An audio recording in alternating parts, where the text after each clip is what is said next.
கிறிஸ்துவுக்குள் அன்பானவர்களே, ஆசீர்வதிக்கப்பட்ட இந்த பரிசுத்தமான ஓய்வு நாளின் காலை பொழுதிலே உங்களை வாழ்த்துவதிலே நான் மிகுந்த சந்தோஷப்படுகிறேன். ஆண்டவரும் உலக இரட்சகருமாக இயேசு கிறிஸ்துவின் இந்த நாமத்திலே உங்களை வாழ்த்துதலை நான் தெரியப்படுத்திக் கொள்ளுகிறேன். நாம் யாவரும் எழுந்து நின்று ஆண்டவரை துதிப்போம். வந்தனமே தேவ துந்துமி பொன்னிதமே இதுவரை எமையே வளமாய் காத்த என் துறையே மிக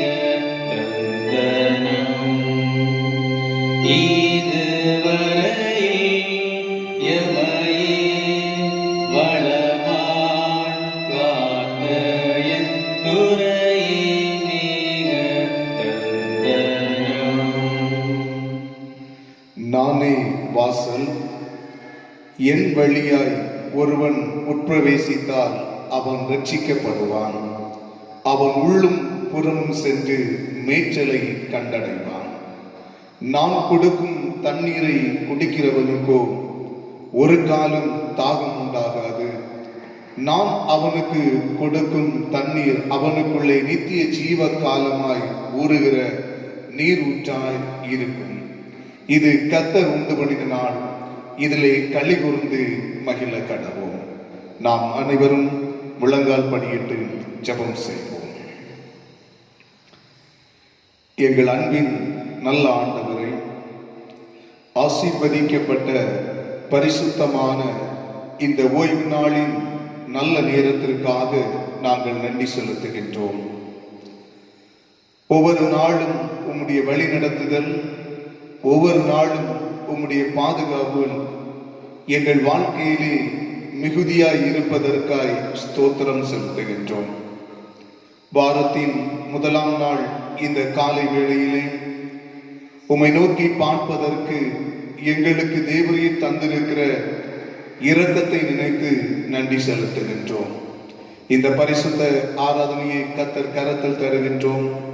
பாடுகின்ற பாடல், வாசிக்கின்ற வேத பகுதி, சிந்திக்கின்ற உம்முடைய வார்த்தைகள் அனைத்தும் எங்கள் வாழ்விற்கு பயனுள்ளதாய் இருப்பதற்கு ஆண்டவர் துணை செய்கிறாக. ஆரம்பம் முதல் முடிவு வரை எங்களோடு கூட இருந்து உம்முடைய மகிமையினால் எங்களை நிறைத்து வழிநடத்த வேண்டும் என்று சொல்லி இரட்சகர் இயேசு கிறிஸ்துவின் மூலமாய் செபிக்கிறோம் நல்ல பிதாவே, ஆமென்.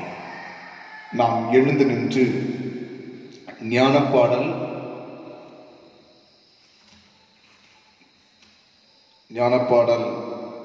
8, பழைய ஞானப்பாடல் 118, புதிய ஞானப்பாடல் 8. ஆ கர்த்தாவே தாழ்மையாக திரு பாத தண்டையே என்று சொல்லுகிற பாடலை நாம் எழுந்து நின்று பாடுவோம்.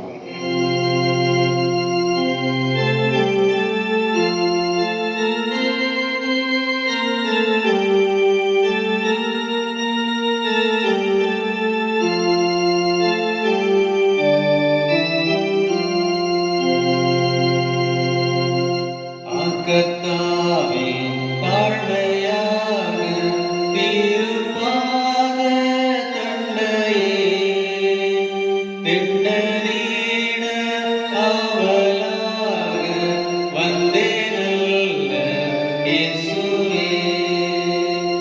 உம்மை தேடி தரிசிக்கவே வந்தேன்.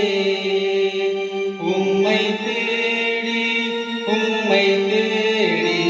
தரிசிக்கவே வந்தேன். வல்ல கர்த்தாவினுடைய தூய ஆட்டுக்குட்டியே, நீரே என்றும் என்னுடைய ஞானமான வாழனே. உம்மை தேடி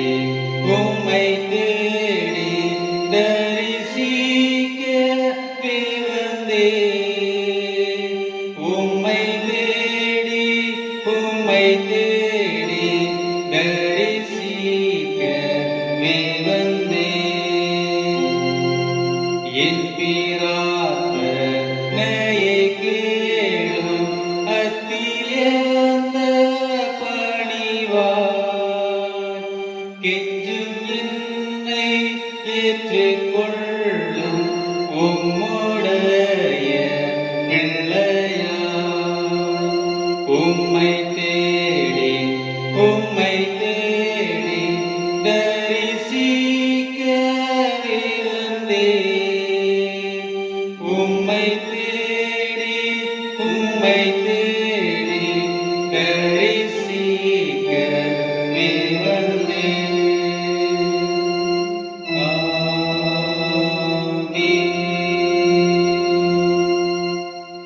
நாம் நின்றவாறு கர்த்தருடைய ஜெபத்தை இணைந்து ஏறெடுப்போம். பரமண்டலங்களில் இருக்கிற எங்கள் பிதாவை, உம்முடைய நாமம் பரிசுத்தப்படுவதாக, உம்முடைய ராஜ்யம் வருவதாக, உம்முடைய சித்தம் பரமண்டத்தில் செயல்படுகிறது போல பூமியிலேயும் செயல்படுவதாக. எங்களுக்கு வேண்டிய ஆகாரத்தை இன்று எங்களுக்கு தாரும். எங்கள் கடனாளிகளுக்கு நாங்கள் மன்னிக்கிறது போல் எங்கள் கடன்களை எங்களுக்கு மன்னியும். எங்களை சோதனைக்குள் பிரவேசிக்க பண்ணாமல் தீமையிலிருந்து எங்களை ரட்சித்துக் கொள்ளும். ராஜ்யமும் வல்லமையும் மகிமையும் என்றென்றைக்கு உம்முடையவைகளே. ஆமென்.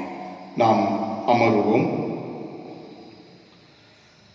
கிறிஸ்துவுக்குள் அன்பானவர்களே, இந்த பரிசுத்தமான ஓய்வு நாளினுடைய இந்த காலை வேளையிலே உங்களோடு மறுபடியும் கடவுளுடைய வார்த்தையை பகிர்ந்துரைப்பதிலே நான் சந்தோஷப்படுகின்றேன்.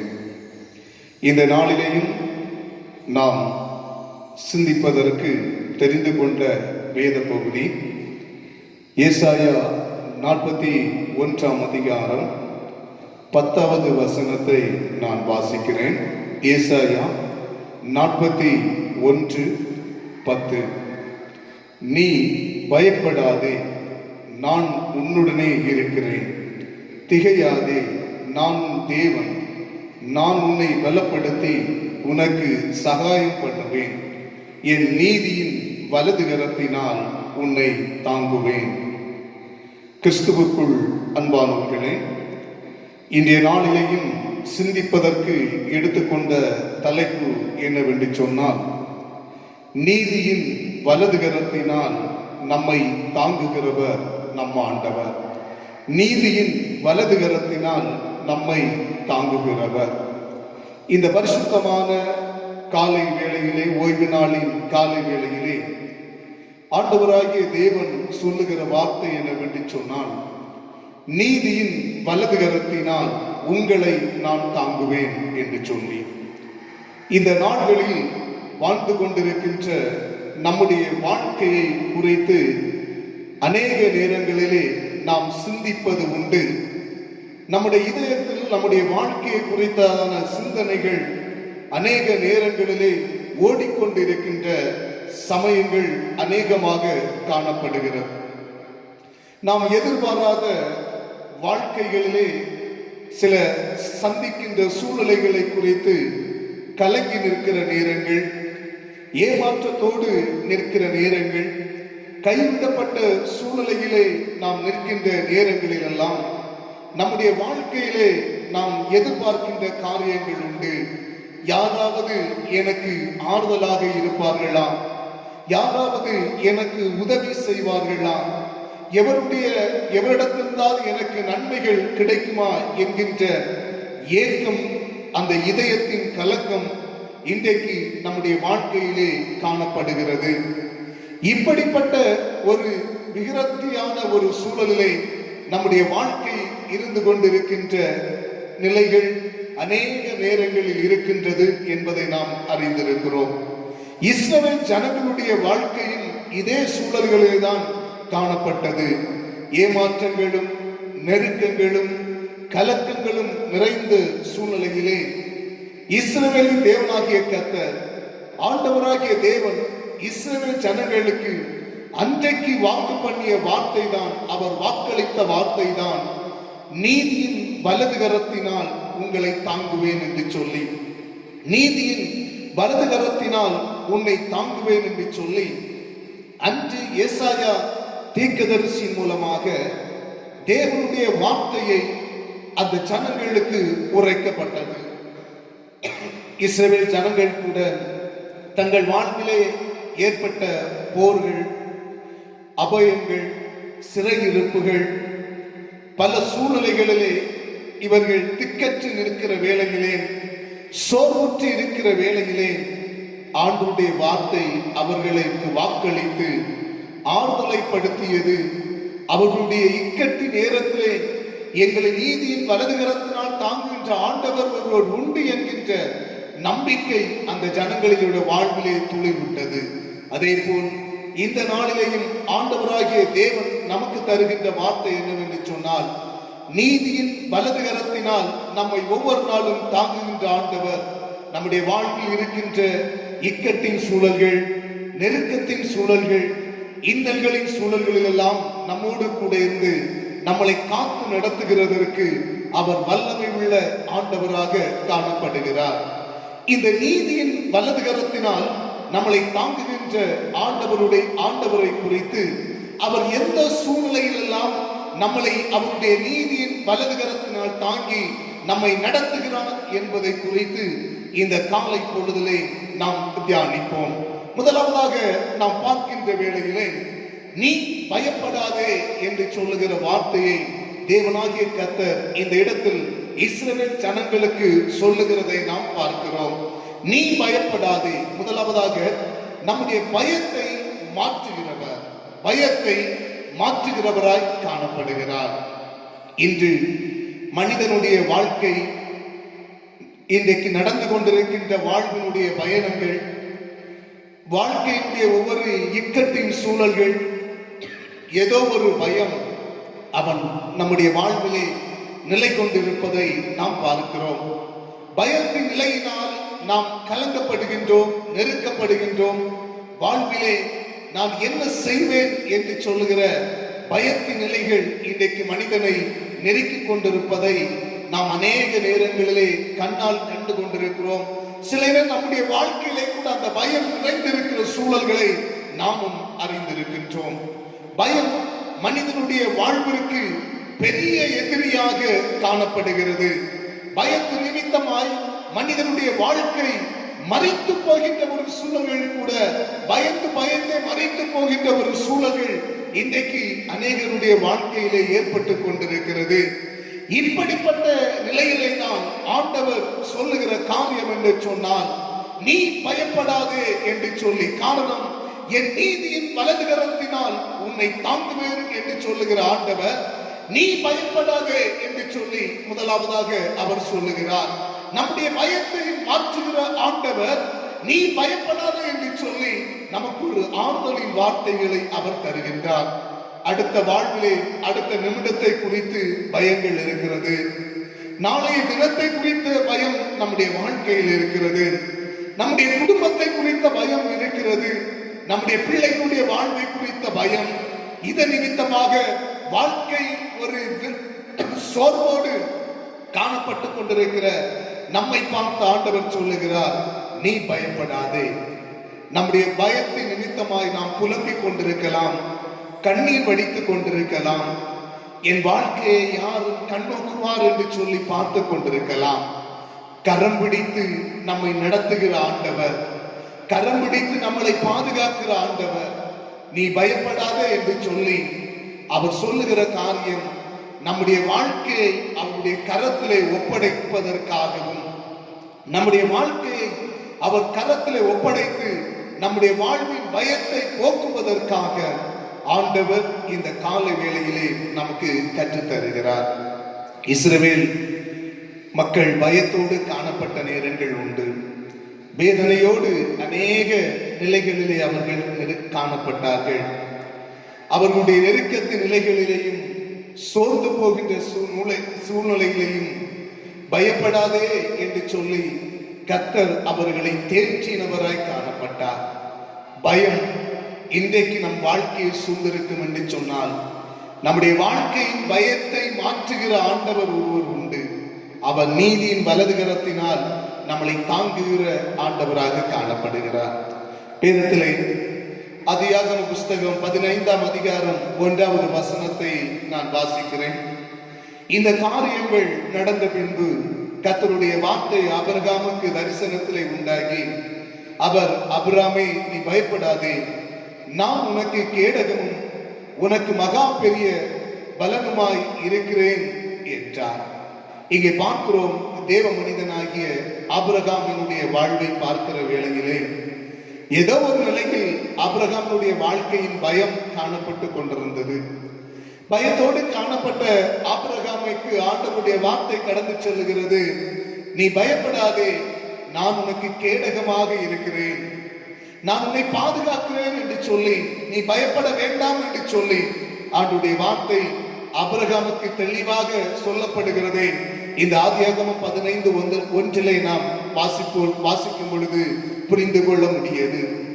ஆபிரகாமின் வாழ்விலே ஒரு பயம் இருந்தது. அதே போல இன்றைக்கு நம்முடைய வாழ்க்கையிலே நாம் கிறிஸ்தவர்களாக இருக்கலாம், அனுதினம் ஆண்டவரை நோக்கி செபிக்கிறவர்களாக இருக்கலாம், வேத வசனத்தை வாசிக்கிற அவருடைய பிள்ளைகளாக நாம் காணப்பட்டாலும் ஏதோ ஒரு சூழலில் நம்முடைய வாழ்க்கையிலே நாம் பயந்து கொண்டிருக்கிறோம். அந்த பயத்தை மாற்றுகிறவர் நம்முடைய ஆண்டவராகிய இயேசு கிறிஸ்து. வேதத்திலே பயத்தை மாற்றின தேவனாக ஆண்டவராகிய இயேசு கிறிஸ்துவாக அநேக இடங்களிலே ஆண்டவர் காணப்படுகிறார். பழைய ஏற்பாட்டிலும் சரி, புதிய ஏற்பாட்டிலையும் பயத்தை மாற்றினவராய் காணப்படுகிறார். இன்றைக்கு நம்முடைய வாழ்க்கையை, நாம் பயந்து கொண்டிருக்கிற இந்த வாழ்க்கையை நாம் கடவுள் கரத்திலே கொடுக்கும் பொழுது அவர் நீதியின் வலது கரத்தினால் நம்மளை தாங்குகிறதற்கு வல்லமை உள்ளவராய் காணப்படுகிறார். இரண்டாவதாக நாம் சிந்திக்கிற வேளையிலே நமக்கு உதவியாய் இருப்பவர், நமக்கு உதவி செய்கிறவராய் காணப்படுகிறார். அதே ஏசாயாவிலே என்ன சொல்லப்படுகிறது என்று சொன்னால், நீ பயப்படாதே, நான் உன்னுடனே இருக்கிறேன், திகையாதே, நான் உன் தேவன், நான் உன்னை பலப்படுத்தி உனக்கு சகாயம் பண்ணுவேன் என்று சொல்லுகிறார். இரண்டாவதாக சகாயம் பண்ணுவேன் என்று சொல்லி, நான் உனக்கு உதவி செய்வேன் என்று சொல்லி ஆண்டவர் சொல்லுகிறார். ஒரு இக்கட்டின் சூழல்களிலே நாம் உதவிகளை நாடுவது உண்டு. துன்பங்கள் சூழ்ந்திருக்கின்ற வாழ்க்கையிலே நாம் உதவிகளை நாடுவது உண்டு. நாம் தனித்து இருக்கின்ற வேளையிலே, நம்முடைய வாழ்க்கையில நம்முடைய சூழலில் இருக்கிற வேதனைகளை மற்றவரிடத்தில் பகிர்ந்து கொள்ளாமல் இருக்கின்ற வேளையிலே, அல்லது நம்முடைய உதவிக்காக யார் எனக்கு உதவி செய்வார் என்று சொல்லுகிற ஏக்கத்தோடு இருக்கின்ற சூழல்கள் இன்றைக்கு நம்முடைய வாழ்க்கையிலே அநேக நேரங்களிலே காணப்படுகிறது. அநேக நேரங்களில் நாம் மனிதர்கள் நமக்கு உதவி செய்வார்கள், நம்முடைய உறவுகள் நமக்கு உதவி செய்யும், நம் நண்பர்கள் நமக்கு உதவி செய்வார்கள் என்று சொல்லுகிற எதிர்பார்ப்பு அநேக நிலைகளிலே நாம் நினைப்பது உண்டு. சில நேரம் நம்முடைய தேவைகளை எல்லாம் அந்த மனிதரிடத்தில், நாம் சார்ந்திருக்கிற நண்பர்களிடத்திலையும் உறவினர்களிடத்திலையும் சொந்தங்களிடத்திலும் சொல்லுவோம். சில நாட்கள் நமக்கு உதவி செய்கிறார்கள். அவர்களுடைய வாழ்க்கையில இக்கட்டுகள் வரும் பொழுது, நெருக்கப்படுகின்ற வேளையிலையும் நம்மளை மறந்து விடும் சூழல்கள், நாம் மறக்கப்படுகின்ற நிலைகள், அவரிடத்திலிருந்து நாம் மறக்கப்படுகின்ற நிலைகள் இன்றைய உலகத்தில் உண்டு. ஆனால் ஆண்டவராகிய இயேசு கிறிஸ்துவானவர், தேவனாகிய கர்த்தர் சொல்லுகிற காரியம் என்னவென்று சொன்னால், நான் உனக்கு சகாயம் செய்கிறேன் என்று சொல்லி. அன்பு தேவ பிள்ளைகளே, துன்ப சூழல்களில் நாம் நெருக்கப்பட்டிருந்தாலும் சரி, இல்லை ஏதேனும் நம்முடைய குடும்பத்திலே ஒரு ஒத்தாசைக்காக, இல்லை என்றால் நமக்கு ஒரு நன்மைகளுக்காக நாம் எதிர்பார்த்து கொண்டிருந்தாலும் சரி, சங்கீதக்காரன் சொல்லுவதை போல ஒத்தாசை வருகின்ற பர்வதத்தை நோக்கி நாம் பார்க்கின்ற வேளையிலே, அவரை நோக்கி நாம் கூப்பிடுகின்ற வேளையிலே, அவரிடத்தில் நம்மளை ஒப்படைக்கின்ற வேளையிலே, அவரிடத்தில் நம்முடைய தேவைகளை கேட்கின்ற வேளையிலே, அவன் நமக்கு ஒத்தாசையை தருகிற ஆண்டவராய் காணப்படுகிறார். நமக்கு சகாயம் பண்ணுகிற தேவனாய் காணப்படுகிறார். உதவி செய்கிற ஆண்டவர் என்பதை நாம் அறிந்து கொள்ள வேண்டும். சங்கீதக்காரன் தாவீது சங்கீதம் 27:9 அவர் சொல்லுகிற வேளையிலே இப்படி ஒரு வார்த்தை அவர் சொல்லுகிறதை நாம் பார்க்கிறோம்.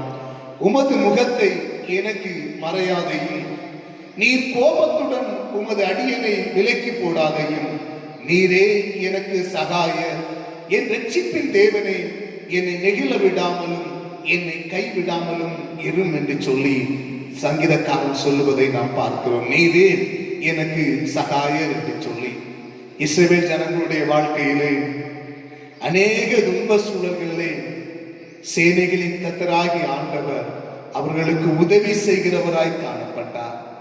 அடிமைத்தனத்தில் இருக்கும் பொழுது மோசே என்கின்ற தேவ மனிதனை அங்கு கொண்டு சென்று ஜனங்களை விடுவிப்பதற்கான ஒரு வழியை அவர் உருவாக்குகிறார்.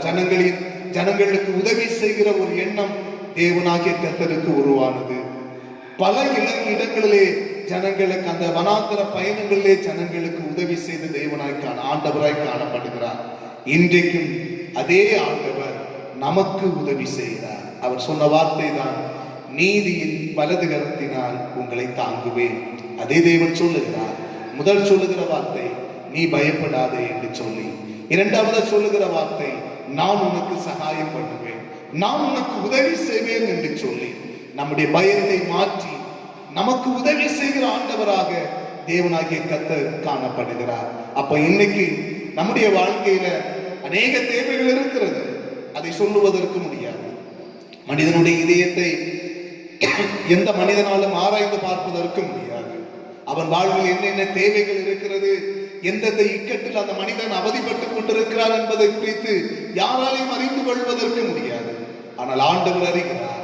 ஆண்டுடைய பாதத்திலே இந்த முழங்கால் படியிட்டு நம்முடைய வாழ்வில் இருக்கிற துன்பங்களும் துயரங்களும் மறைவதற்காய், அந்த துன்பத்தின் சூழலிருந்து நாம் விடுவிப்பதற்காய், அந்த உதவிக்காக ஆண்டவரிடத்தில் நாம் கேட்கும் பொழுது கர்த்தர் இறங்கி நமக்கு உதவி செய்கிற ஆண்டவராய் காணப்படுகிறார். மூன்றாவதாக நாம் பார்க்கின்ற வேளையிலே நம்மை வலது கரத்தினால் தாங்குகிறவராய் காணப்படுகிறார். அதே வசனம் என்ன சொல்லுகிறது என்று சொன்னால், என் நீதியின் வலது கரத்தினால் உன்னை தாங்குவேன் என்று சொல்லி ஏசாயாவிலே சொல்லுவதை நாம் பார்க்கிறோம். வலது கரத்தினால் நம்மளை தாங்குகிற ஆண்டவர். உதாரணமாக ஆண்டவர் நமக்கு 2 கரங்களை கொடுத்திருக்கிறார். இதிலே அதிகமாக வலது கரம் பயன்படுத்துகிற வாழ்வில் இருப்பவர்கள் தான் நாம் அநேகராய் காணப்படுகிறோம். ஒரு சிலர் அந்த இடது பழக்கத்தில் இருப்பவர்கள் உண்டு, இடது கை பழக்கத்தில் இருப்பவர்கள் உண்டு. ஆனால் 180% மேல் வலது கரத்தை வைத்து பயன்படுத்துகிற மனிதர்கள் தான் அநேகர் இருக்கிறார்கள்.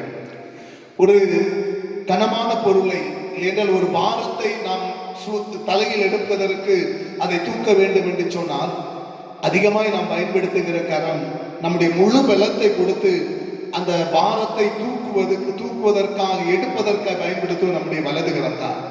சற்று ஒத்தாசைக்காக இடது கரத்தை நாம் தூக்குகிறோம்.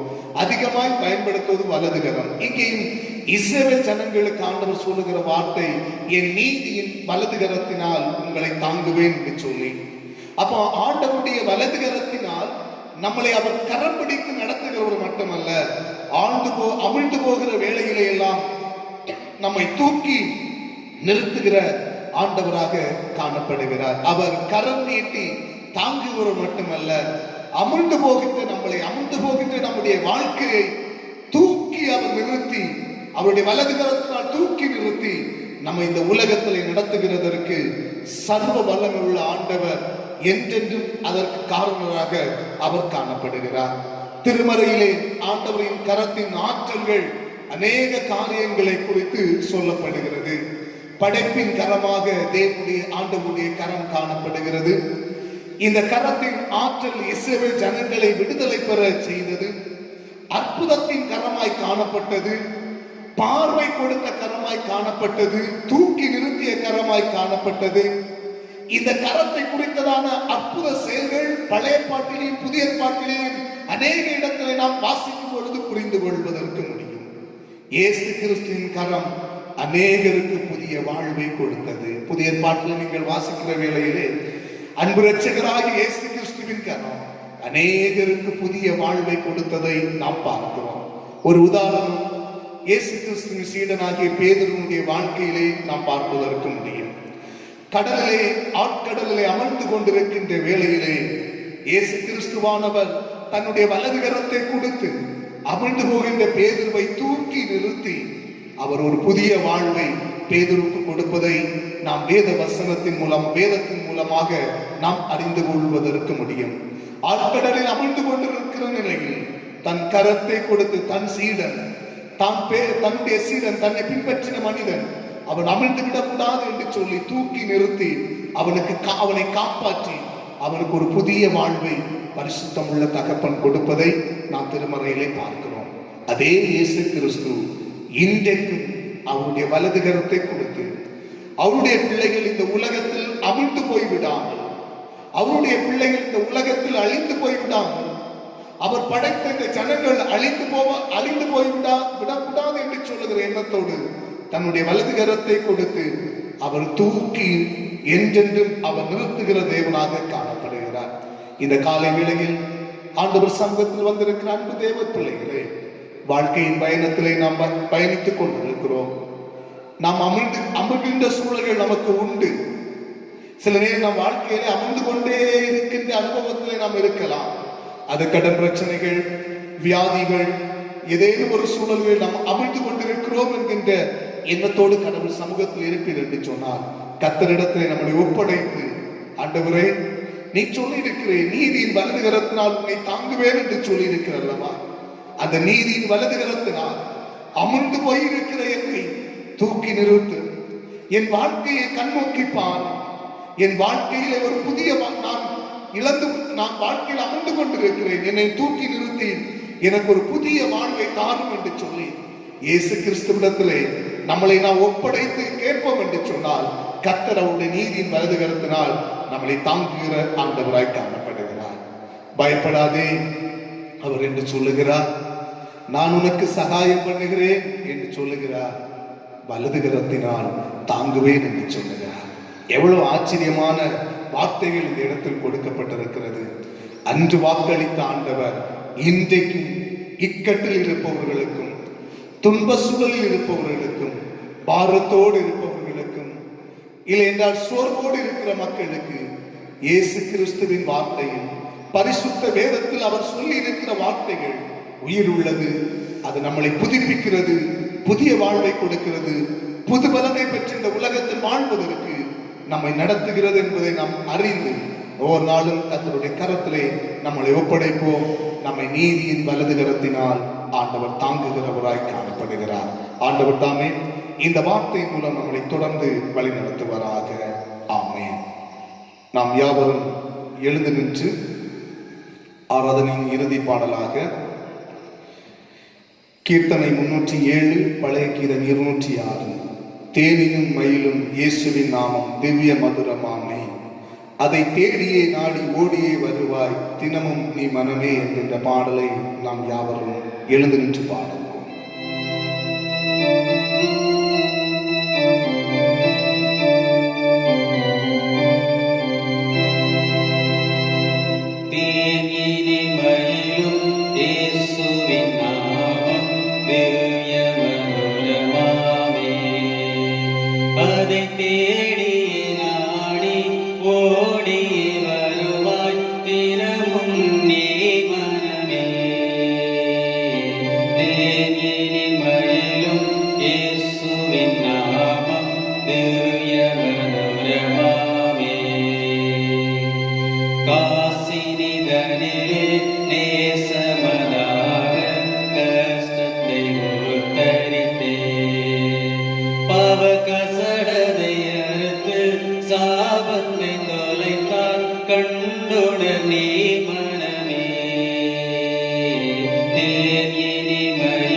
பின்னும் தேவியங்களுடை நிலை வரமுண்டு நீதம் துதி என் மனமே,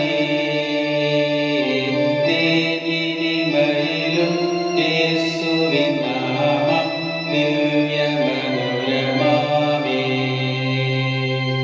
காலையில் பனி போல் மாயமாய் உலகம் உபாயமாய் நீங்கிவிடும், என்றும் கர்த்தரின் பாதம் நிச்சய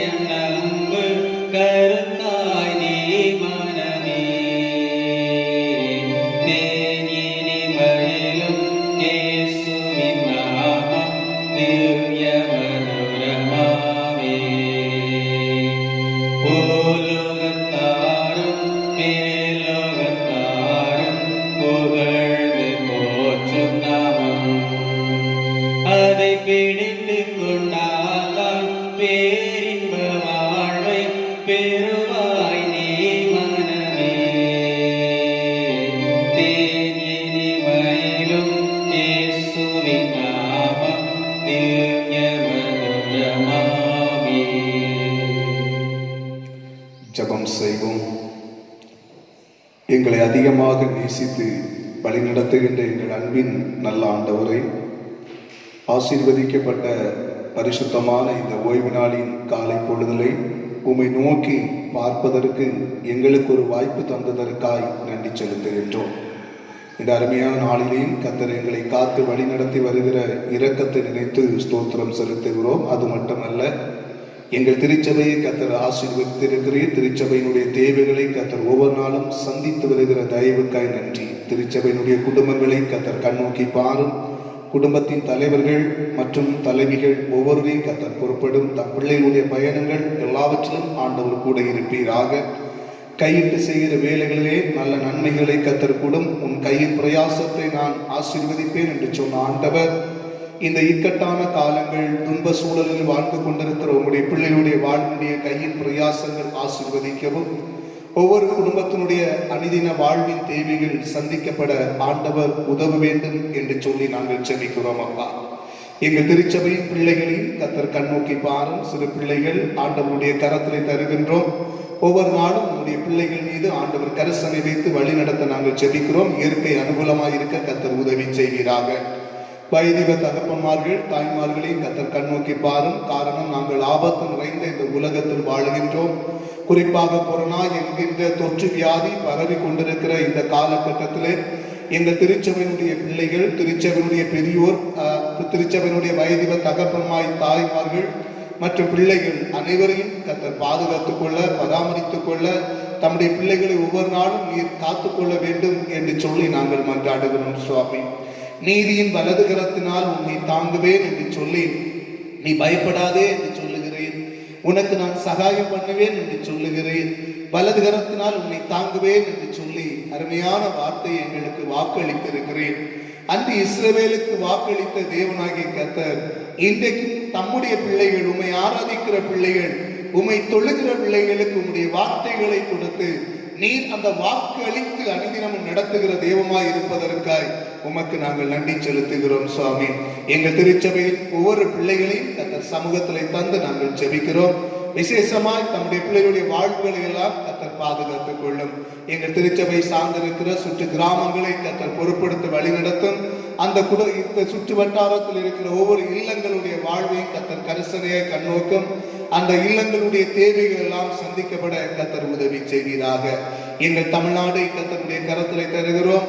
கொரோனா என்கிற தொற்று வைரசுகள் பரவி கொண்டிருக்கிற இந்த காலம், அநேகர் இந்த நாட்களிலே இந்த கொரோனா தொற்று வியாதி நிமித்தமாய் மருத்துவமனையில் இருப்பவர்கள், ஆண்டவர் பயத்தோடு காணப்படுகிறவர்கள், இந்த வியாதி நிமித்தம் எங்களுக்கு என்ன ஆகுமோ என்று சொல்லுகிற திகைப்போடு இருக்கிற உங்களுடைய பிள்ளைகளை எல்லாம் ஆறுதல் படுத்தவும் சமாதானப்படுத்த வேண்டும் என்று சொல்லி நாங்கள் ஜெபிக்கிறோம். எங்கள் அரசை கர்த்தர் நடத்துவீராக. எங்கள் அரசின் தலைவர்களை கர்த்தர் பொறுப்படும். தம்முடைய பிள்ளைகள் காட்டுகிற நற்பாதையிலே மக்கள் நடப்பதற்கு கர்த்தர் உதவி செய்ய நாங்கள் ஜெபிக்கிறோம். சுவாமி, மருத்துவர்களுக்காய், மருத்துவச்சிகளுக்காய், ஆண்டவரை சுற்றுச்சூழலை தூய்மைப்படுத்துகிற பணியாளர்களுக்காய், ஆண்டவரை இரத்தத்தை பரிசோதனை பண்ணுகிற பரிசோதனையாளர்களுக்காக நாங்கள் ஜெபிக்கிறோம்.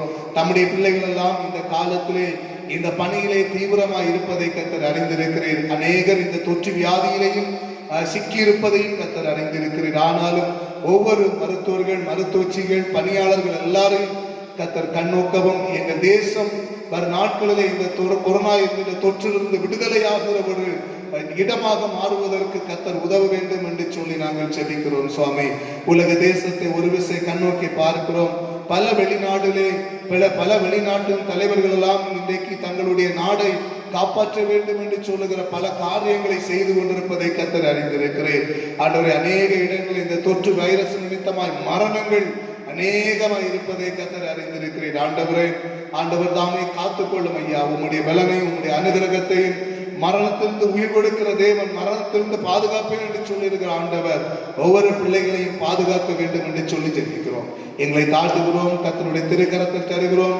ஆண்டவர் பொறுப்படும். இந்த ஆராதனை எங்களுக்கு இம்மட்டுமாய் இவ்வழியாய் இந்த காணொளி வழியாக எங்களுக்கு நீர் ஆசீர்வாதம் தந்து கொண்டிருப்பதற்காக உமக்கு நன்றி செலுத்துகிறோம். தாழ்த்தி ஆண்டவர் கரத்திலே ஒப்படைக்கிறோம். இரட்சகர் இயேசு கிறிஸ்துவின் மூலமாக ஜெபிக்கிறோம் நல்ல பிதாவே. தேவ ஆசீர்வாதம்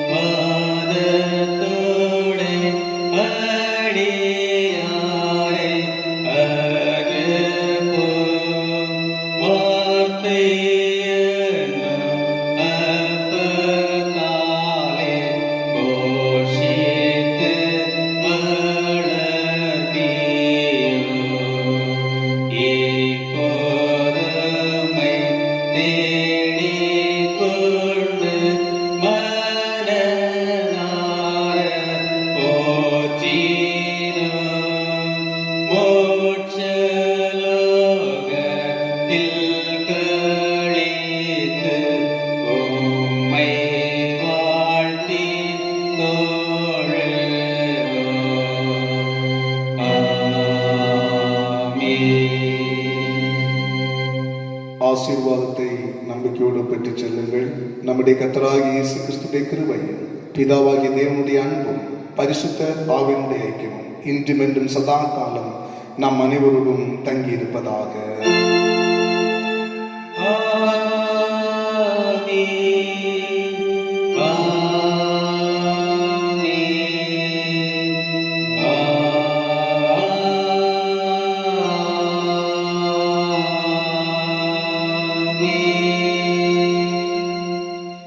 ஆத்துமாவே கர்த்தரை ஸ்தோத்திரி, என் முழுமே அவருடைய பரிசுத்த நாமத்தை ஸ்தோத்திரி. என் ஆத்துமாவே கர்த்தரை ஸ்தோத்திரி, கர்த்தர் செய்த சகல வாங்கி மறவாதே.